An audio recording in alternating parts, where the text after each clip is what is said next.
우리가 오늘 두 번째 목표인 농업, 그 다음에 먹거리, 그 다음에 17번 목표인 파트너십, 뭐 협치라고 얘기할 수도 있겠고 민간 협력을 할 수도 있겠죠. 이 두 영역에 평택 지역의 상황과 내용, 그 다음에 고민하고 있는 지점들을 토론해 주실 두 분을 모셨습니다. 먼저 농업 영역 관련해서 고민을 같이 해주실 분은요, 평택 협동사회 네트워크의 부이사장으로 계시는 이승희 대표님을 모셨습니다. 인사해 주시죠. 안녕하세요. 반갑습니다. 예, 우리 그 이승희 이사장님은요, 그 협동사업 네트워크에서 일도 하고 계시지만 내일 평택에 먹거리 시민연대라는 것이 출범을 하게 되거든요. 그런데 이곳에서 공동대표로 지금 내정이 되신 분이기도 해요. 그리고 예전에 두레생협에서 이사장 역할도 하시고 하면서 먹거리 문제 관련해 가지고 고민을 항상 많이 하고 계신 분이기 때문에 우리 이승희 대표님을 모셨고요. 잠시 후에 이승희 대표님으로부터 이번 목표 관련된 고민을 한번 얘기 들어보도록 하죠. 그다음 두 번째로 모실 분은 그 사회적 경제 관련된 사업들을 쭉 지역에서 해오셨어요. 그리고 지금 현재는 평택시가 관장하고 있는 사회적 경제 지원 센터가 있는데요. 이 센터에서 센터장을 하고 계시는 오경아 대표님이십니다. 인사해 주세요. 반갑습니다. 예, 오경아 대표님은 민간 영역에서도 이 시민사회 활동을 해오셨고 지금 현재는 행정하고의 중간 정도 영역인 지원센터에서도 활동을 하고 계시거든요. 그래서 우리가 파트너십, 민쪽과 관쪽에서의 고민들과 아까 우리 그 송창석 보좌님 얘기하셨던 다양한 고민들의 영역에 딱 가운데 계신 분이다 생각을 해서 민간 파트너십에 관련된 얘기들을 해주실 예정으로 있습니다. 그럼 이제 첫 번째 토론자로 우리 이승희 부이사장님을 모셔서 이번의 목표 관련된 또 지역에서의 고민 이런 얘기를 한번 들어보도록 하겠습니다. 예, 이승희 이사장님 말씀해 주시죠. 네, 전 이사장이고요. 네, 저기 협동사회 네트워크에서는 부이사장 역할을 하고 있습니다. 오늘 김덕일 대표님 이야기를 쭉 들으면서 마지막에 하셨던 먹거리 체계의 변화에 대한 부분을 한번 같이 고민을 해봤으면 좋겠습니다. 늘상 농업을 이야기하면서 제가 생협조합원이기도 하고 이사장이었기 전에 생협조합원이었기 때문에 친환경 농업, 지속가능한 농업에 대한 이야기는 늘상 해왔습니다.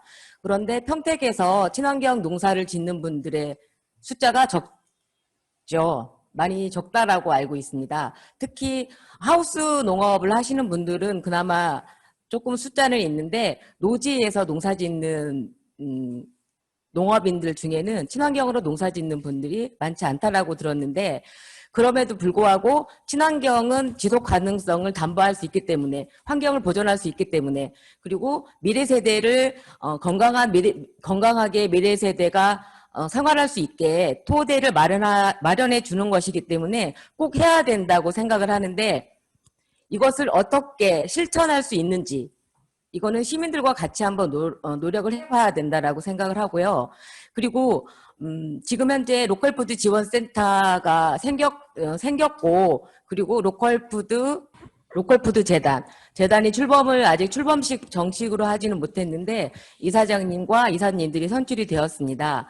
그런데 그 로컬푸드에서 궁극적으로 해야 되는 것은 평택 시민의 안전한 먹거리를 얼마만큼 잘 소비할 수 있게 하느냐가 중요한 역할을 한다라고 생각하는데 그러면 공공급식 영역에서 다품목 소량 생산을 해야 된다고 해요. 왜냐하면 공공급식 영역에서는 진짜 많은 생산물들이 필요한데 그거를 담보할 수 없다라고 학교나 아니면 지역아동센터 그런 곳에서는 그렇게 이야기를 하는데 그러면 이 문제를 어떻게 해결할 수 있을 것인지 그리고 농민들은 농민들대로 다품목을 하려고 하면 그만큼 많은 노력이 필요한데 수익은 안 된다라는 이야기를 또 하고 있다는 거죠. 그리고 또 소비자 입장에서는 제가 아까 지금 대표님이 말씀하실 때 거버 이유식을 이야기를 했어요. 그런데 저는 거버 이유식을 한 번도 사본 적이 없어요. 우리 아이를 키울 때 한 번도 그런 만들어진 이유식을 먹여본 적이 없거든요. 그때부터 이미 건강한 먹거리를 먹여야 우리 아이가 건강하게 자라겠구나라는 생각을 했던 것 같아요. 그때는 뭐 생협이라는 것도 몰랐고 몰랐는데도 불구하고 우리밀 국수를 찾기 위해서 이곳저곳 다녔던 기억이 있습니다. 저는 그만큼 현명한 소비자였다고 생각을 하는데 얼마만큼 여러분들은 현명한 소비자가 될 수 있을지, 그리고 노력을 해야 되는 소비자가 됐으면 좋겠다는 생각을 하면서 촘촘한 그리고 현명한 소비를 할 수 있는 그런 능력을 가진 여러분이 되었으면 좋겠습니다. 그리고 또 한 가지 제일 염려스러운 게, 저도 집에서 요리하는 걸 참 좋아해서 요리를 많이 하는데 음식물 쓰레기가 안 나올 수가 없습니다. 그런데 아까 배추 이야기 하시면서 실질적으로 먹는 것은 3분의 1에 불과하다라고 이야기를 하시는데, 그러면 3분의 1을 그냥 폐기할 것인지, 아니면 지속 가능하게 하기 위해서는 그것이 또한 농토에 그냥 그 배추의 잔재가 남아 있어서 그게 뭐라고 그래야 돼? 퇴비가 될 수도 있다라는 이야기를 들었는데, 그게 얼마만큼 실효성이 있는지 그것도 잘 모르겠습니다. 오늘 많은 분들이 함께하고 계시는 것 같은데, 이거 지속 가능한 목표를 설정하면서 여러분들과 함께할 수 있는 촘촘한 계획이 나왔으면 좋겠다. 실전 과제가 나왔으면 좋겠다. 그건 여러분만이 할 수 있는 일이다라는 생각이 들었습니다. 합의할 수 있는 과정이 힘들겠지만 합의하는 과정 또한 여러분들과 같이 나눌 수 있기 때문에 합의하는 여러분들이 되었으면 좋겠습니다. 소비에서도, 그리고 생산자를 도와주는 입장에서도, 그리고 폐기를 신경 쓰는 그런 시민이 되었으면 좋겠다는 생각을 하면서 김덕일 대표님 이야기를 잘 들었습니다. 전 이상으로 마치겠습니다. 예. 이승희 부이사장님 얘기에 몇 가지 우리 평택에서 고민할 지점을 주셨네요. 먼저 친환경 농업을 우리 지역에서 확대할 방도에 대해서 한번 고민해 보자. 두 번째는 로컬푸드를 하고 있는데, 로컬푸드에서는 소비자들이 한 번에 가서 살 수 있을 정도, 또는 공공급식이나 학교급식에 충분히 다양한 농산물이 있도록 하기 위해서 로컬푸드에 공급해 줄 수 있는 농사를 질 수 있는지의 문제, 그리고 이제 농산물이 음식으로 만들어내는 과정, 생산하는 과정에서 폐기물의 문제, 한 3가지 정도를 던져주신 것 같아요. 아무튼 이런 과제들을 저희들도 함께 고민하면서 이번의 목표를 우리가 어떻게 만들어 갈지를 한번 여러분들이 생각해 보시는 이런 시간이 됐으면 좋겠습니다. 예, 그러면 두 번째 토론자 모시도록 하겠습니다. 두 번째 토론자는 좀 전에 소개를 해드렸던 것처럼 평택시 사회적경제지원센터에 계시는 오경화 센터장이십니다. 말씀드렸던 것처럼 민관의 중간 영역에서 파트너십에 대한 고민들을 중심으로, 또는 사회적 경제 영역에서 좀 주실 말씀이 있다면 얘기를 들어보도록 하겠습니다. 오경화 센터장님 부탁드립니다. 네, 반갑습니다. 이 늦은 시간까지 이렇게 이 강의를 참여하시는 우리 참가자분들 존경스럽고요. 저도 이제 늦은 시간에 참여를 하면서 저도 이제 많이 좀 배우는 시간이었다고 생각이 듭니다. 금방 소개받은 대로 저는 이제 이 사회적경제 마을공동체 지원센터에서 지금 일을 하고 있는데, 제가 일을 시작한 지는 사실 몇 달 되지 않았어요. 근데 이제 중간지원 조직이 주요한 기능 중에 하나는 행정과 민간을 연결시키는 이런 기능들이 있는데, 제가 한 몇 달 일을 해보니까 참 이게 쉽지 않은 일이다, 이런 생각을 많이 했어요. 이거를 뭐 다 애로사항을 여기서 다 이야기할 수는 없지만 행정의 환경과 행정의 언어들이 다르고, 또 시민사회의 이런 이제 언어들, 그리고 이제 일을 하는 방식의 차이들이 있기 때문에 그 행정과 민간이 직접 만났을 때의 충돌들을 중간에서 완화시켜주는, 그리고 잘 연결시켜주는 이런 역할들을 이런 이제 중간 지원 조직에서 해야 되는데, 참 시간이 많이 필요하겠다, 그리고 시행착오가 많이 필요하겠다, 이런 생각을 하면서 저도 이 기립을 가지고 이런 역할들, 사명감을 가지고 일을 해야겠다, 이런 생각을 합니다. 송찬석 특보님이 아까 말씀하신 SDS를 실현하기 위해서 이 협치가 어떤 좀 중요성들을 가지고 있는지, 좀 어떻게 해야 되는지, 이런 이야기를 들으면서 제가 이제 몇 년 전에 지속가능발전대학을 졸업을 했습니다. 저도 졸업을 했는데, 그때 이제 교육을 들으면서 참 이게 좀 어려운 내용들은 아닌데, 이 추구하는 17가지의 목표들이 어려운 것들이 아닌데, 어쩔 때는 좀 이게 담론처럼 느껴지기도 했고, 어쩔 때는 좀 실천적이지 못하다. 이게 되게 중요한 문제임에도 왜 이렇게 중요성들이 이 생활에서는 느껴지지 않을까, 이런 고민들을 많이 했는데, 그때 당시 몇 년 전에 제가 이 졸업을 하면서는 이게 이 지속가능 발전 목표라고 하는 것이 뭘까, 나의 언어로 해석을 하면 뭘까, 이런 생각을 하다가 저는 건강한 사회, 건강한 지구를 지향하고 그것을 실현하기 위한 행동 강령들, 이것이 지속가능 발전 목표가 아닐까, 이런 생각들을 했습니다.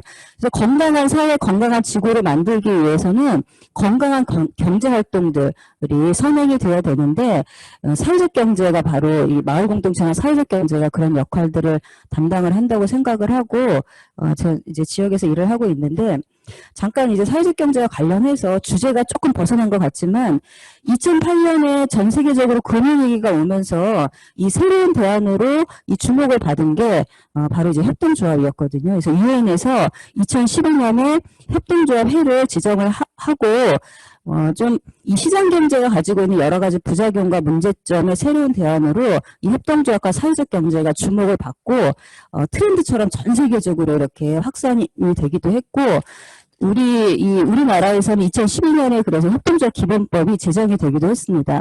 제가 이 얘기를 왜 하냐면, 2008년의 금융위기가 2012년에 협동조합에 대한 새로운 패러다임, 새로운 대안에 대한 모색을 했던 것처럼, 지금 코로나 시기라고 하는 전대미문에 경험해보지 못한 이런 시대를 맞이하면서 이후에 우리 코로나 시기를 좀 지나면서 새로운 이 요구들이 무엇일까, 새로운 시대에 우리들한테 요구되는 것은 무엇일까, 이런 것들을 좀 생각해 봤을 때 이런 지속가능 발전 목표가 새로운 이 대안 그리고 전망으로 부각이 돼야 되는 것이 아닌가. 왜냐하면 지금의 이런 코로나 이런 사태가 그냥 우리가 불현듯 그냥 나온 게 아니라 여러 가지의 이런 사회적인 문제들, 기후위기, 뭐 불평등, 뭐 빈곤, 여러 가지 이런 문제들이 종합돼서 나온 하나의 현상이기 때문에 이것을 이 전환시키기 위한 우리들의 이 성찰들, 이런 것들이 필요하다고 생각이 들고, 그래서 이렇게 좀 조합을 받고 좀 부각이 돼야 되는 거 아닌가, 이런 생각이 듭니다. 저는 지금 이제 이 지속가능 발전 목표를 보면서 우리가 아까 이제 송철석 특보님도 말씀하셨지만 이게 이제 가장 중요한 것은 이제 실행력, 실천력이다, 이런 말씀을 하셨고, 그것을 하기 위해서 이제 국가라는 영역이 있고 시장이라는 영역이 있고 시민사회 영역이 있는데, 이제 각자 자기의 목표에 따라서 열심히 각자의 역할들을 하는데, 지금 이런 위기적인 상황에서 우리가 각자의 역할에 치중하는 것이 아니라 조금 더 효율적으로 같이 협업하고 같이 만들어가고 넘나들어야 된다, 이렇게 생각이 들고, 그것의 일환으로 송철석 스포님이 아까 이 협치와 관련된 이야기들을 좀 조목조목 해주지 않으셨을까, 이런 생각이 저는 듭니다.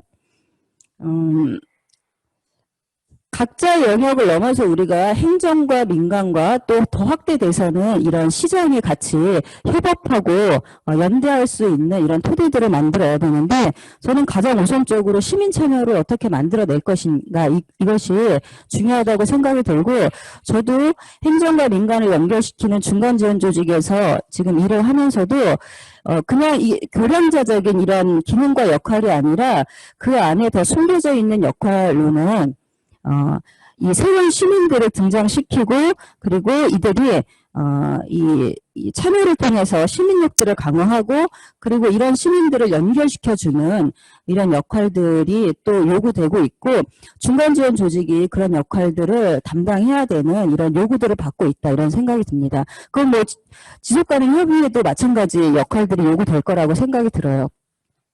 제가 이제 몇 년 전에 지속가능 대학을 참여했다고 했는데, 저는 이제 다른 곳에서도 SDG 활동들을 보면서 제가 조금 고민이 드는 부분들은 어떤 부분들이냐면, 이게 이제 행정에 대한 모니터의 기능들, 이나 아니면 시민사회 영역에서는 캠페인이나 교육 이런 것에 멈추는 것이 아니라 좀 더 이것을 넘어서는 실천들, 실행력들이 필요하지 않을까. 그리고 지금 지속가능대학에 참여하시는 오늘도 참여하신 분들이 이제 30분 넘게 이렇게 참여를 하셨는데 우리가 인식을 개선을 하고 무언가를 좀 새롭게 성찰하고 알고 이런 것에 끝나는 게 아니라 지역 안에서 자기가 있는 역할과 이런 이 조건들 위치를 좀 뛰어넘어서 함께 연결하고 연대하고 그렇게 해서 우리가 좀 이런 더 건강하고 건강한 사회를 만들고 건강한 지구 환경들을 만들기 위한 실천들, 실행들을 어떻게 만들어낼 것인가를 좀 성찰하고 고민하는 이런 계기가 되었으면 좋겠다라고 제안을 합니다. 네, 오경환 선생님, 토론 감사합니다. 오경환 선생님이 얘기 주셨던 것처럼 그 새로운 시민의 등장, 어떻게 보면은 지금 이 모니터 안에 들어와 계신 여러분들이 다 새로운 시민의 등장이라고 생각을 합니다. 또 여러분들이 오경환 선생님 얘기 주셨던 것처럼 마지막 영역에서 얘기를 하셨던 것처럼 이렇게 배우고 함께 고민하고 함께 나눴던 시간들을 그냥 사장시키지 말자. 여러분들이 뭔가의 역할을 해주셨으면 좋겠다. 뭐 이런 것들이 마지막 담은 얘기가 아닌가 싶어요. 그래서 어떻든 사회적 경영 영역뿐만 아니라 다양한 영역에서 민간과 행정이라는 관과에 이런 그 협력과 파트너십을 만들어 나가는 것, 이것은 우리가 1번부터 16번 목표를 다 실행하거나 만들어 나가는 과정에서 굉장히 중요한 바탕이 될 것이다. 협치라는 것은 또는 파트너십이라는 것은 뭐 이런 얘기를 중심으로 좋은 말씀을 주셨습니다. 자, 이제 여러분들이 참여할 시간입니다. 제가 잠깐 한 30분 정도 얘기를 드리고 송창석 보좌관님이 30분 정도 얘기를 주시고 또 우리 그 이승희 부회사장님, 오경환 센터장님이 영역에 대한 고민들을 이렇게 던져주셨는데 이제 이 교육에 참여하고 계신 여러분들께서 질문이 있으시거나 혹은 여러분들이 본인의 의견이 있으시거나 아무 상관없거든요. 여러분들의 의견을 청취하고 또 여러분들의 질의응답을 진행하는 시간을 갖도록 하겠습니다. 여러분들이 손을 흔들어 주시면은 오디오를 열어 드릴 테니 질문이 있거나 본인의 의견을 얘기하고 싶으신 분들은 손을 흔들어 주시면 고맙겠습니다. 성주 선생님, 오랜만에 뵙네요. 선생님 혹시 오늘 오늘 2번 이 목표와 그다음에 17번 목표 파트너십을 중심으로 오늘 얘기를 했는데 선생님 혹시 거기 관련해서 오늘 들은 얘기 중에 질문이 있거나 아니면은 본인이 생각하고 있는 이런 내용이 있으면 좀 의견을 주실 수 있을까요? 네, 오디오 열어주시기 바랍니다. 네, 열었습니다. 네, 안녕하세요. 성주입니다. 네.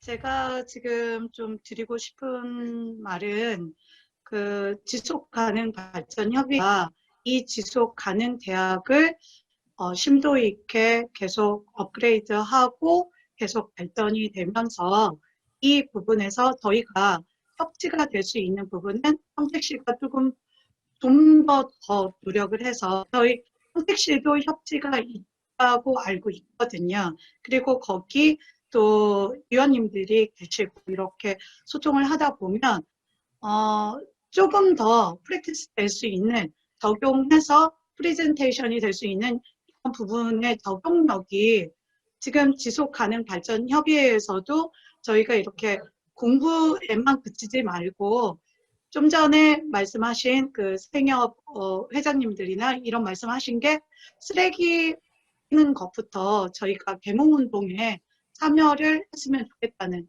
저는 좀 지금 지속 가능 발전 협의회의 가장 1순위는 교육이라고 생각을 하고요. 교육 다음에 시민들의 교육이 같이 병행을 하면서 죄송해요. 버튼 하나를 누르라고 해가지고 그래서 시민들의 계몽운동에 지속 가능 발전이 시발점이 됐으면 좋겠습니다. 네, 소중한 의견 잘 들었습니다.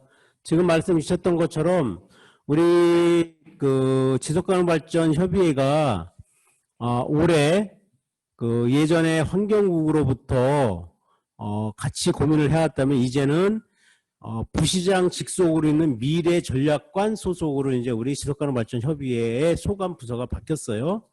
이거는 이제 미래전략관 내로 들어오게 된 거는 우리가 환경의 영역뿐만 아니라 사회, 경제, 문화, 다양한 영역에 대한 이 고민들을 17가지 우리 지속가능발전 목표를 행정과 함께 목표를 세워나가고 이행계획을 만들고 또 모니터링을 하고 이런 과정들을 가져나가기 위해서 이렇게 소관부서를 바꾸게 된 것이거든요. 이런 내용들을 따라서 우리가 시민들과 함께 지속가능발전 목표를 만들어 나가는 내년의 과정을 우리가 좀 밟아나가는 속에 우리 성주 의원님 얘기 있었던 것처럼 많은 분들에게 지속가능발전 목표를 알리고 교육하고 하는 것들이 중요한 목표가 되겠다. 또 교육을 통해서 그냥 교육으로 끝나는 게 아니라 시민들과 함께 지속가능한 평택을 위한 실천활동을 또 만들어가자. 뭐 이런 고민들을 하고 계시다 이렇게 보고 있어서 좋은 말씀 감사합니다. 네.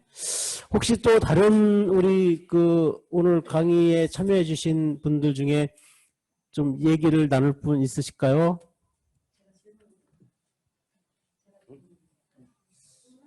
예. 우리 저기 강의하시는 분들 외에 우리 여기 토론자로 오신 오경아 센터장님이 질문이 있으시다고 해서 또 질문 하나 받도록 할게요. 아니, 저는 뭐 질문들이 많이 없으셔서 진지한 질문은 아니고 금방 이제 김덕일 대표님께서 지속협이 환경국에서 지금 미래전략관으로 가서 뭔가 이렇게 지금의 시장에 이 중요도가 높아졌다 이렇게 말씀을 하셨는데 사회적 경제팀도 일자리 경제과에서 이번에 미래전략관으로 옮겨졌거든요. 근데 사실 저는 이 차이를 실감하지 못해서 제가 송창석 특보님한테 질문하고 싶은 건 좀 어떤 의미에서 이제 지속협이나 사회적 경제가 좀 미래 전략관으로 이렇게 가게 됐는지 그리고 그 안에서 어떤 것들이 좀 이루어져야 되는 건지 좀 말씀을 해주시면 감사하겠습니다. 네네. 네. 지금 부서에 소속 국과를 옮기는 이유, 효과, 그리고 사회적 경제 마을 공동체 업무가 일자리 창출과에서 미래 전략관실로 옮겼는데 뭔가 차이를 잘 못 느끼시겠다 이렇게 말씀을 해주셨는데 먼저 지속위와 지속협의회와 관련된 이런 부분은 아까 제도 일부 말씀드렸듯이 실천 단위의 업무 활동을 좀 주로 전국적으로 대부분 해왔는데 이건 아마 유엔에서도 그렇게 권장을 하고 있고 이걸 좀 앞에서 이야기한 대로 SDG 17개의 이야기를 하다 보니까 이게 우리 삶과 좀 약간 동떨어진 무슨 이야기인지는 알겠는데 그럼 내가 지역에서 뭘 어떻게 해야 되는지를 좀 찾기 좀 어려운 측면도 있는 것이 있어요. 그래서 아까 평택시가 추구해야 될 지속가능 발전 목표 체계를 새롭게 수립해야 된다. 그리고 아까 수원시의 이야기를 하면서 수원시는 이 17개를 10개로 수원형으로 만들고 이행 점검 체계를 갖췄다라고 했거든요. 그래서 지금 경기도 31개 시군 중에서 8개가 이 조례를 바꾸면서 소속을 변경해서 이제 이러한 이행 점검 체계를 좀 강화해가는 쪽으로 바꿔가는 상황이고요. 그 이유는 환경 업무를 하는 환경정책과에서는 환경 업무 이외에 경제 영역이라든지 사회 영역이라든지 이러한 것들을 총괄적으로 목표 체계를 수립하고 이행점검 체계를 하는 데는 좀 한계가 있습니다.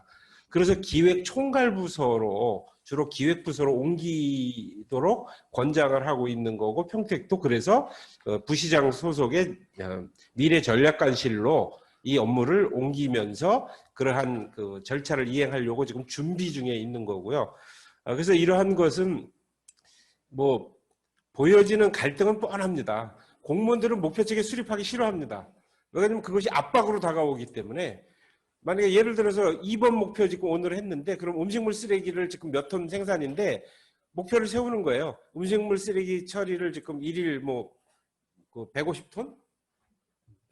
네, 130톤인데 이거를 목표를 이 처리하는 업무 해당 부서에서는 120톤으로 내년에 줄이고 그 다음 연도에는 100톤으로 줄이겠다라고 하는 목표를 시민들과 행정과 그 또 그 음식물 쓰레기 처리하는 뭐 이런 업체들과 같이 뭐 기업들까지 포함해서 노조도 같이 포함이 되죠.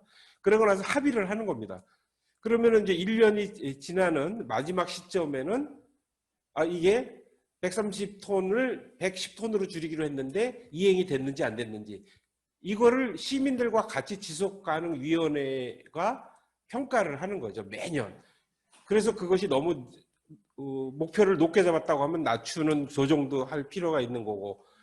근데 이러한 것들을 행정에서는 싫어하죠. 또 그러기 때문에 더욱더 이러한 목표 체계를 수립해줘야 되는 것이 뭐냐면 공무원들은 목표가 정확하게 이것을 어느 정도로 향상시키거나 다운시키거나 하는 목표가 수립되면 거기에 맞춰서 모든 의사결정과 신경을 쏟고 일을 합니다. 그러나 이런 목표 없이 일을 한다라고 하는 것은 그때그때 그 막 좌우로 흔들리고 하기 때문에 그래서 공무원을 일을 하게 만들려고 하면 정확한 목표 체계를 수립하고 그것에 대한 평가 체계를 들이대라고 보통 행정학에서 이야기를 하거든요. 그래서 그런 차원에서도 보면 이것이 평택에서 각 영역별로 필요한 것을 목표를 세우는데 이게 환경정책과 업무만 보는 환경정책과에서 잘할 수 있는 부분은 환경 문제인 거고, 그죠? 아까 여기 뭐 빈곤, 뭐 기아, 뭐 여성 참여서부터 막 이런 거를 환경정책과에서는 다 할 수 없다 보니까 기획총괄부서로 소속을 옮기는 거라고 하는 말씀을 드리고, 그리고 또 아까 오경화 센터장님께서 그 일자리 창출과에서 사회적 경제 마을 공동체 업무를 전략관실로 옮겼는데 아직 뭔가 그렇게 큰 변화를 못 느끼겠다라고 말씀을 하셨는데 지금 사실 이거는 관관 칸막이 문제가 상당히 심각하거든요. 그래서 이 마을 공동체뿐만이 아니라 아파트 공동체 업무도 전략관실로 옮겼어요. 사회적 경제뿐만이 아니라. 근데 이것은 서로 동전의 양면과 같이 되는 거거든요. 사회적 경제가 작동하려고 하면 마을 공동체 기반으로 사람들 간의 관계망 형성이 잘 돼 있고 연결망이 잘 돼 있어야지만 사회적 경제도 지속 가능하게 그 비즈니스 모델로 갈 때도 그게 서비스가 되던 물품이 되던 뭔가를 해도 그 마켓이 형성이 돼야 되잖아요. 그래서 마을 공동체가 전제되지 않은 사회적 경제는 그야말로 허상에 불과한 것일 수 있기 때문에 좀 통합을 해서 같이 이게 여러 개 과로 나눠져 있으면 좀 산만하고 공무원들끼리도 협업 전혀 못합니다. 그래서 일단은 한 자리에 모아놨는데 모아놓고 그것을 지금 준비해 가고 있는 그 단계이기 때문에 아직 좀 큰 효능감을 못 느낀 거 아닌가. 그리고 저도 좀 챙겨보면서 그 밖에 다른 그렇다고 해서 모든 걸 다 하나의 과로 묶을 수는 없겠지만 좀 협업을 하고 중복성을 피하고 전략적인 우선순위를 가져가는 뭐 이런 것들은 좀 같은 과로 묶어놨을 때 이것이 협업이 가능하기 때문에 이렇게 일단은 조직 개편을 하면서 옮긴 거라고 하는 말씀을 드리고요. 해야 될 일이 많죠 앞으로. 일단 저도 열심히 챙겨보고 관심 있게 보겠습니다. 네. 네, 우리 송창섭 보좌님 말씀처럼 우리가 이루고자 하는 세상 또 행정이 가져가고자 하는 목표 이런 것들을 우리 시민들의 참여를 통해서 만들어가야 된다. 그리고 이런 시민들의 참여를 우리가 훨씬 더 많이 하기 위해서 이런 17번 목표인 파트너십이 중요하다. 이런 측면에서 얘기고 파트너십은 바로 이러한 목표들을 만들어 나가는 어떻게 보면은 무기 또는 역할 이런 것들을 하게 될 것이다. 이렇게 좀 생각을 하면 되실 것 같습니다. 우리 참여자분들 또 다른 의견이나 질문이 없으실까요? 거의 시간이 우리 서희정 선생님 손 드셨네. 거기 좀 음소거 좀 해주시죠. 서희정 선생님 얘기. 네, 안녕하세요. 네, 반갑습니다. 네, 제가 질문 드리고 싶은 거는 지금 추구 목적 중에 절차를 많이 공부하고 밟고 있잖아요. 근데 네. 혹시 지금 실천하고 있는 어떤 현장에서 실천하고 있는 예라든가 아니면은 성과가 있는지 궁금해서요. 지속가능 발전 목표 관련된 실천 활동을 얘기하시는 거죠? 네. 그 부분 관련해서도 혹시 수원 제가 알고 있는 선에서 한 가지만 오늘 이제 관련된 얘기는 드리면요. 수원에서 아까 우리 그 송창석 보좌님 얘기했던 것처럼 수원은 재작년이죠. 재작년에 지속가능 발전 10가지의 목표를 세웠는데 2번 목표 관련된 농업이나 먹거리 관련된 게 4번째 목표로 했거든요. 근데 수원은 그렇게 하면서 수원에 있는 주민들을 보니 취약계층의 먹거리가 굉장히 어렵더라. 이 취약계층의 먹거리를 우리가 어떻게 하면 보장을 해줄 거냐. 이게 이제 목표로 설정이 됐어요. 그래서 그걸 위해서 뭘 할 거냐 고민하다가 만들어낸 게 공유냉장고라는 게 있어요. 이 공유냉장고는 어떤 기관이나 단체에 냉장고를 그냥 놔두게 되면은 이 냉장고 안에다가 내가 만들어내는 음식을 거기다 집어넣으면은 필요한 사람이 누구나 가져가서 그 음식을 먹게 만든 거죠. 근데 이 공유냉장고가 처음에 1개, 2개 시작했던 게 올해 같은 경우 19개로 늘어났어요. 그리고 내년에는 지금 예상하기에 25개까지 늘어날 거라고 얘기를 하거든요. 그래서 올해 대한민국 지속가능 발전 대회를 하는데 대통령 상을 받았어요. 이것뿐만 아니라 공유냉장고는 그런 방식인데 공유 부엌이라는 것도 만들어서 같이 식사를 할 수 있는 프로그램을 만들고 그 다음에 공유 식탁이라는 걸 만드는데 그거는 식당을 또 하게 됐어요. 공동 식당을. 그 공동 식당은 주민들이 그 식당에다가 모금해서 돈을 50만 원을 집어넣으면은 이 50만 원이라는 돈이 떨어질 때까지 취약계층 아이들이나 또는 장애인들이나 독거노인분들 누구든 가서든지 그 식당에서 밥을 먹을 수 있게 만들어줬다는 거예요. 그래서 이런 활동을 통해서 수원시의 취약계층들의 먹거리 보장의 비율을 낮추자 이런 실정 활동을 했다는 거죠. 예. 한 가지 사례만 이렇게 얘기를 드렸는데 어떻게 대답이 됐나 모르겠습니다. 서희정 선생님. 네. 조금 더 첨언한다고 하면 그동안 지속가능 발전 그 협의회가 해왔던 실천 업무 어떤 그 환경 그 정화 활동 내지는 아니면 우리가 뭐 장터를 개설하고 하는 것도 실천 단위의 그 활동이고 프로그램이긴 한데 평택시 같은 경우는 지금 조례를 그 최근에 그 제정을 했고 내년부터 그런 목표 체계 수립을 위한 그 민과 관이 회의를 계속하면서 각 영역별로 아동 청소년과 관련돼서는 우리는 요러요러한 것들을 실현하는 것을 목표로 세우는 게 좋겠다. 그죠? 먹거리 부분은 어떤 평가 항목이나 이런 걸 우리가 세웠으면 좋겠다. 그것을 행정에서 일방적으로 하는 것이 아니라 그 관련 영역 주체들, 단체들 뭐 이런 분들이 다 모여서 합의를 하는 겁니다. 그래서 그 합의를 해서 목표를 세우는 게 내년 가을이나 겨울쯤 될 거고 그 다음 연도부터는 그 세운 목표 체계를 가지고 행정도 그렇고 민간도 그렇고 활동을 하면서 그 측정 가능한 지표로 왜냐하면 우리가 그 목표 체계를 수립할 때는 어떤 걸로 측정할 건지가 가장 어려운 숙제거든요. 그리고 그것이 평택에서 뭐 자체 생산할 수 있는 통계가 될지 아니면 뭐 만족도 조사가 될지 그러한 그게 이제 사실은 우리 통계법상 기초자치단체가 생산하는 통계가 많이 없기 때문에 어려움은 있는데 그래서 아까 제가 평택의 여건에 맞춰서 목표를 시민과 행정이 기업이 노조가 같이 합의를 하는 겁니다. 그래서 그 과정이 내년도에 이루어지니까 아직 그 구체적인 실천 단계는 조금 더 지나야 되지 않을까 뭐 이렇게 말씀드리고 싶습니다. 네. 또 혹시 우리 오늘 강의 들어오신 분들 중에 자기 의견을 좀 피력하고 싶으시거나 질문 있으신 분 계실까요?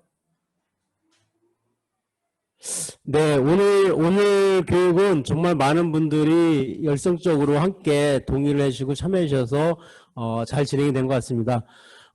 이제 시간도 거의 마무리가 되는 시점이고 해서 우리 그 교육을 준비하고 계시는 한 분을 모셔서 마무리 인사를 하고 정리를 할까 합니다.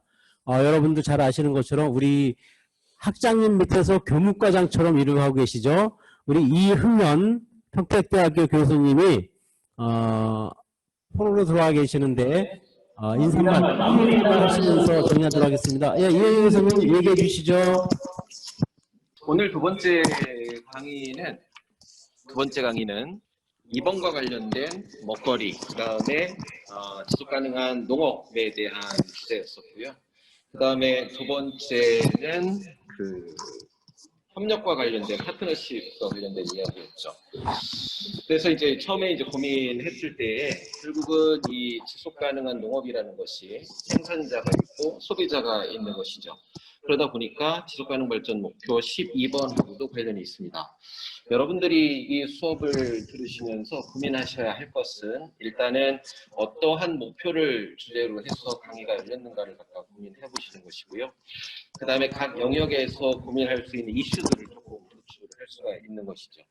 그 다음에는 또 이 세 가지를 갖다가 다 엮어서 고민을 한번 해볼 수 있습니다. 그래서 결국은 이 통합적 사고를 하는 것이 이제 필요한데 결국은 농업의 생산과 소비, 그 다음에 이것을 갖다가 평택 지역에서 좋은 생산과 소비가 될 수 있도록 어떤 그 협력 체계나 파트너십을 구축하는 것이라고 볼 수 있습니다.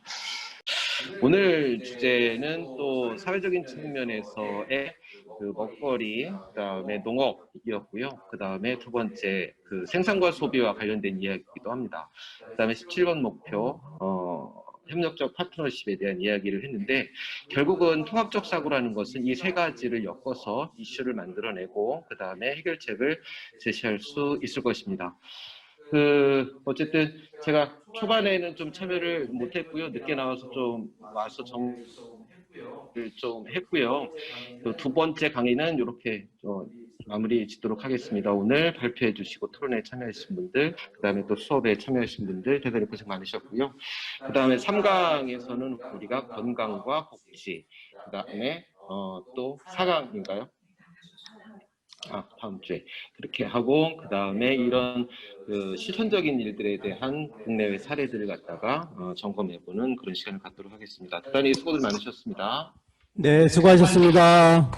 수고 많으셨습니다. 고맙습니다. 마무리하겠습니다. 다음 주 화요일 날 꼭 다시 뵙겠습니다. 안녕히 들어가십시오. 좋은 밤 되세요.